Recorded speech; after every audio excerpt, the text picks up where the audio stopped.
ધોરણ 6 એમાં ઇંગ્લિશ ગ્રામરમાં આપણે બીજું ચેપ્ટર લઈશું પ્રિપોઝિશન. પ્રિપોઝિશન જે છે એને કહેવામાં આવે છે ગુજરાતીમાં નામયોગી અવયવ એટલે અવયવ.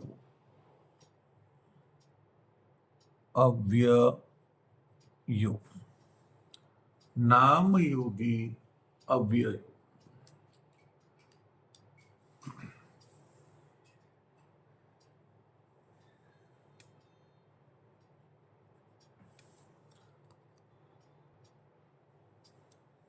નામયોગી અવ્યયો કયા કયા છે? તો કે in, on, under, near, beside, in front of, behind અને બિટવીન. એમાં ઇન એટલે શું? તો કે ઇન એટલે અંદર, ઓન એટલે ઉપર, અંડર એટલે નીચે, નિયર એટલે પાસે, બિસાઇડ એટલે બાજુમાં,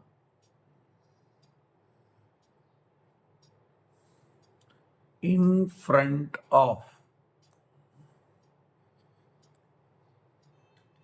ઇન ફ્રન્ટ ઓફ એટલે ની આગળ, બિહાઇન્ડ, બિહાઇન્ડ એટલે પાછળ, અને બિટવીન એટલે વચ્ચે. આ થઈ ગયા આપણા પ્રિપોઝિશન એટલે કે નામયોગી અવ્યયો.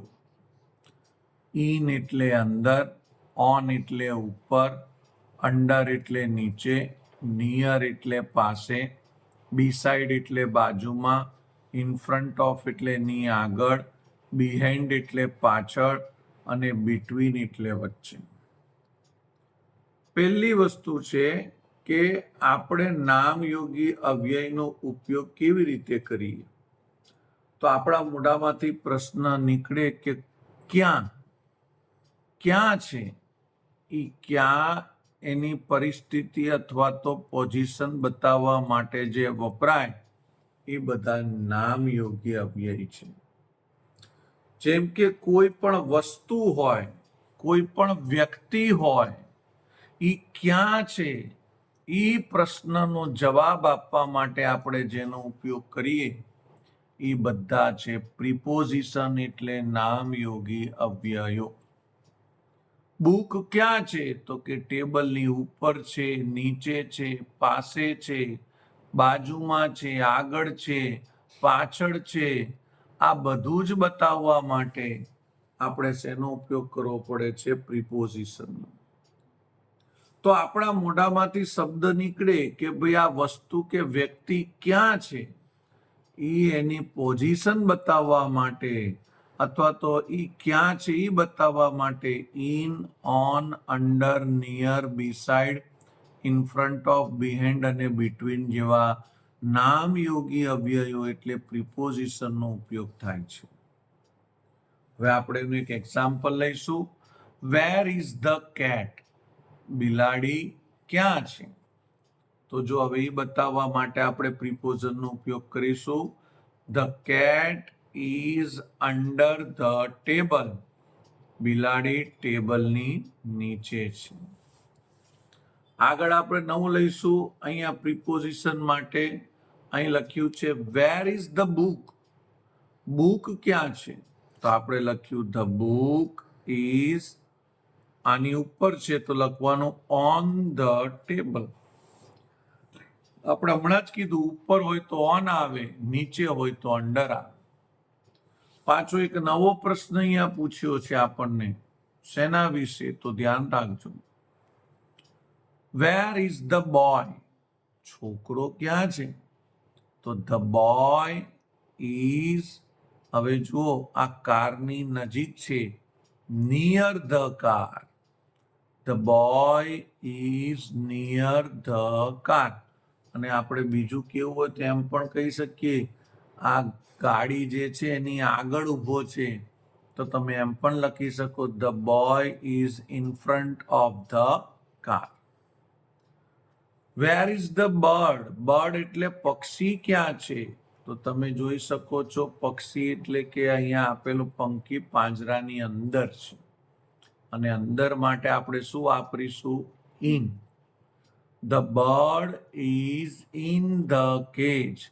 પક્ષી પિંજરામાં છે. નવો અહીંયા પ્રશ્ન લઈશું, વેર આર ધ બોલ્સ? અત્યાર સુધી ઇઝ આવતું હતું વેર જોડે, હવે કેમ આર આવ્યું? કારણ કે ઘણા બધા છે. ઘણા બધા હોય તો ઇઝની જગ્યાએ શું આવે? Are. Where are the balls?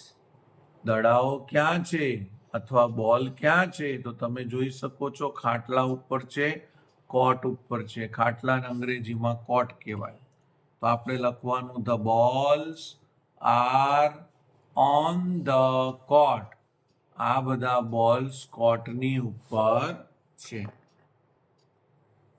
એવી જ રીતે આગળ લઈશું આપણે, વેર ઇઝ ધ કાર? કાર ક્યાં છે? તો તમે જોઈ શકો છો આ કાર સાયકલ અને બસની વચ્ચે છે.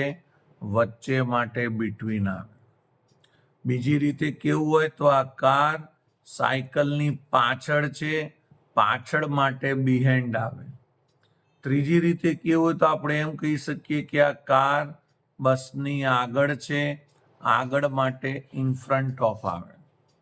તો ચાલો આપણે પહેલા જોઈ લઈએ. અહીંયા આપણને પૂછ્યું છે વેર ઇઝ ધ કાર? કાર ક્યાં છે? તો પહેલા લખ્યું છે આ લોકોએ the car is behind the bicycle. Car સાયકલની પાછળ છે, બરાબર. પછી શું લખ્યું છે? The car is in front of the bus. Car બસની આગળ છે. પાછળ બતાવવા માટે બિહાઇન્ડ, આગળ બતાવવા માટે ઇન ફ્રન્ટ ઓફ. અને ત્રીજી રીતે આપણે કેવું હોય તો કહી શકીએ the car is between the bicycle and the bus. આ કાર એ બાઇસિકલ અને બસની વચ્ચે છે.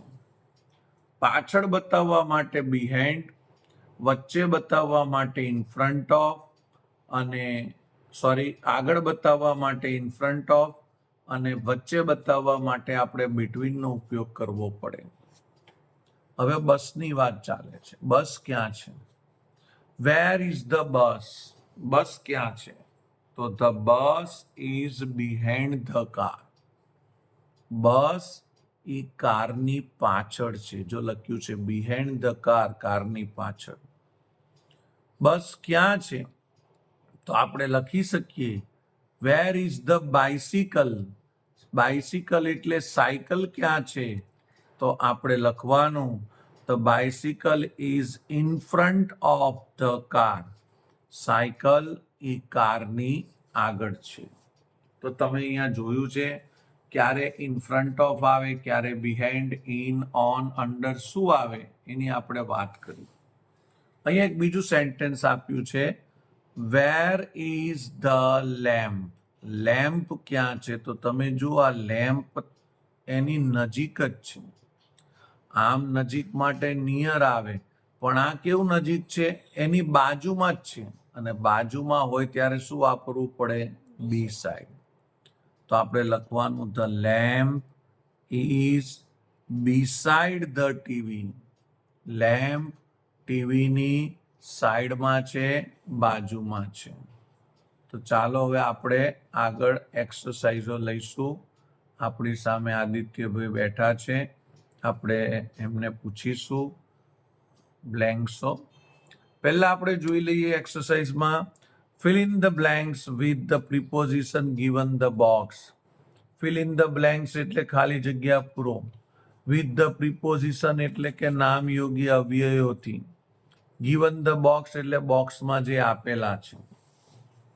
બોક્સમાં આપેલા પ્રિપોઝિશન વડે ખાલી જગ્યા પૂરો. અહીં લખ્યું છે the cows are blank the tree. આ ગાયો એ ટ્રી અગાડી ક્યાં છે? બોલો. યસ, અંડર, અંડર યાની નીચે. ગાયો ઈ ઝાડની નીચે છે એટલે આપણે શું લખીશું? Under. Very good, well done. આગળ લખ્યું છે the table is blank the chair. Yes, આ ટેબલ ઈ આ બંને ચેરની વચ્ચે છે અને વચ્ચે માટે શું આવશે? બિટવીન આવશે. આદિત્યભાઈ સરસ ધ્યાન આપી રહ્યા છે. હવે આગળ અહીંયા આપેલું છે the flowers are blank the vase. ચલો, ક્યાં છે ફ્લાવર્સ? ઇન. વેસ એટલે કે ફૂલ રાખવા માટેનો પોટ, અને એની અંદર જો ફ્લાવર્સ છે અને અંદર હોય તો ઇન આવશે. Aditya is correct. The boy is sitting blank the ball. Near આવે ને beside. આમ બી સાઈડ આવે કેમ? કારણ કે એને થોડોક અડકીને છે. અડકીને ના હોત ને થોડોક જ દૂર હોત તો આપણે નિયર લખતા. અહીંયા આપણે લખીશું beside. The boy is sitting beside the ball. છોકરો બોલની બાજુમાં બેઠો છે. હવે આપણે આગળ નવી બ્લેન્ક લઈશું. The Apple is blank the mango. Between. આ એપલ એ મેંગોની વચ્ચે છે અને વચ્ચે માટે શું આવશે? બિટવીન આવશે. The bird is blank the box. Near. આ બર્ડ એ બોક્સની શું છે? નિયર. નિયર એટલે નજીક છે. તમે જોઈ શકો છો નજીક છે. હવે આપણે આગળ નવી બ્લેન્ક લઈશું આની અંદર. The boy is sitting. On. છોકરો બેસી રહ્યો છે બ્લેન્ક ધ ટેબલ. તો તમે જુઓ ટેબલની ઉપર બેઠો છે તો આપણે લખીશું on. Very good. The boy is blank the chair. આ છોકરો ચેરમાં ક્યાં છે જુઓ તો? Behind. બિહાઇન્ડ. પાછળ છે એટલે બિહાઇન્ડ આવશે. આદિત્યભાઈ સરસ જવાબ આપી રહ્યા છે. તમે પણ જવાબ આપી શકો. The toy is blank the chair. આ ટોય જે છે રમકડું છે એ ચેરમાં ક્યાં છે જુઓ In તો? front of. In front of એટલે કે આગળ છે. Very good. આ ટોય એ ચેરથી આગળ છે એટલે આપણે ઇન ફ્રન્ટ ઓફ લખ્યું. The boy is standing blank A tree. આ છોકરો ટ્રીમાં ક્યાં આગળ ઊભો છે જુઓ તો? તમે જોઈ શકો છો Near. નિયર. નિયર એટલે કે નજીક. NEAR. એ ઝાડની નજીક ઊભો છે એમ આપણે લખી શકીએ. Write 12 sentences to describe the picture using the preposition given in the box. આપણે 12 સેન્ટેન્સ લખવાના છે. ડિસ્ક્રાઇબ ધ પિક્ચર એટલે પિક્ચરને બતાવતા, વર્ણવતા. યુઝિંગ ધ પ્રિપોઝિશન, પ્રિપોઝિશનના ઉપયોગથી. ગિવન ઇન ધ બોક્સ, જે બોક્સમાં આપેલા છે તે. હવે આ લોકોએ અહીંયા પિક્ચર્સ આપેલું છે અને પિક્ચર્સમાં આપણને in, on, under, behind, in front of, between, near અને બી સાઈડ આ બધા જ પ્રિપોઝિશનનો ઉપયોગ કરવાનો છે. આ લોકોએ 3 સેન્ટેન્સ બનાવ્યા છે કે there is A sofa near the window. Sofa વિન્ડોની નજીક છે. બરાબર. પછી લખ્યું છે the envelope is on the floor. Envelope, આ રહ્યું એન્વેલોપ, એ ફ્લોરની ઉપર છે. અને બીજું લખવું હોય તો the envelope is beside the table. Envelope ટેબલની બાજુમાં છે. આ લોકોએ આવી રીતે વાક્યો બનાવ્યા છે. આપણે 12 વાક્યો બનાવવાના છે પિક્ચર ઉપરથી. ચાલો હવે એકાદું વાક્ય આપણે બનાવીશું. પહેલું વાક્ય હું બનાવું છું કે આ ટ્રાઇસિકલ છે એ ફ્લોરની ઉપર છે અને સાહેબ આપણે જ્યારે પણ સેન્ટેન્સ બનાવવાનું હોય તો આપણે ધેરથી બનાવીશું. There is a tricycle on the floor. ચલો હવે આ પિક્ચર પરથી આપણે એક આદિત્યને ટ્રાય કરવાનું કહીશું. બોલો તમે. The lamp is near the sofa. Lamp is near the sofa. Yes, yes.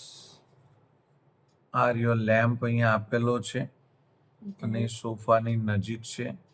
તો આપણે એને ધેરથી નથી બનાવ્યો, એને એવું બનાવ્યું છે કે the lamp is near the sofa. તમે ધેરથી પણ બનાવી શકો અને આ રીતે પણ વાક્ય બનાવી શકો. બીજું એક વાક્ય આદિત્ય કહેશે. The radio is on the table. Yes, આ રેડિયો ટેબલની ઉપર છે. પણ હવે વારંવાર આપણે અહીંયા લખીએ છીએ તો એ આપણે લખીશું the radio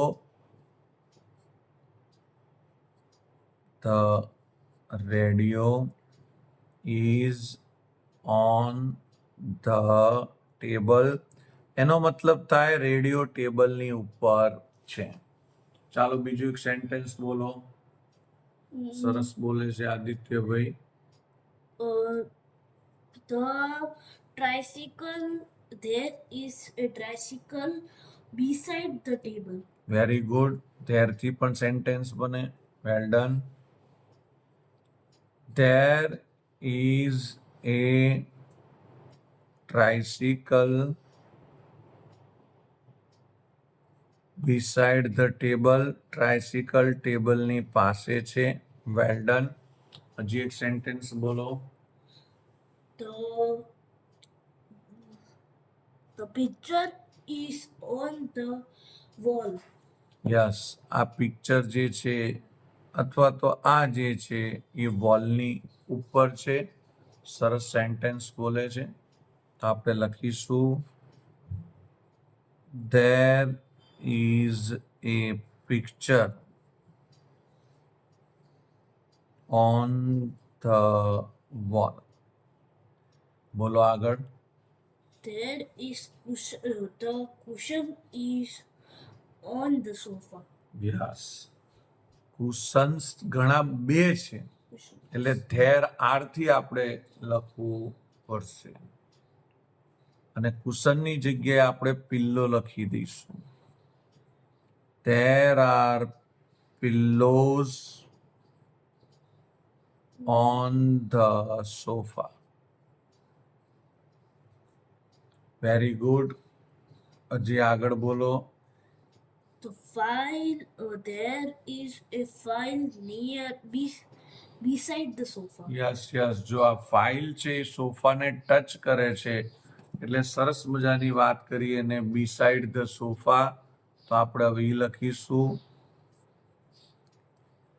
there is A file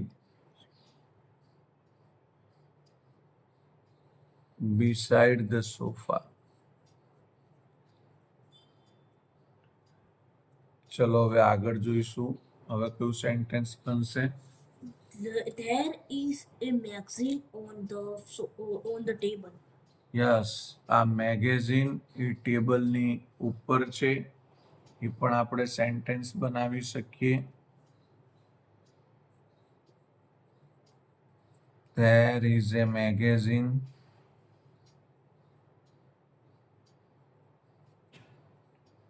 on the table. ખૂબ સરસ સેન્ટેન્સ બનાવે છે આદિત્યભાઈ. ચલો હવે આગળ. There is a flower vase on the table. Yes, આ જે ફ્લાવર વેસ છે એ ટેબલની ઉપર છે. તો આપણે હવે લખીશું there is a vase on the table. Flower vase પણ લખાય ને એકલું પણ વેસ લખીશું કારણ કે વેસમાં ફ્લાવર હોય જ. ચલો આગળ પિક્ચર્સ છે. There is a clock on a shelf. ચલો ક્લોક અહીંયા આપેલી છે આપણને, યસ.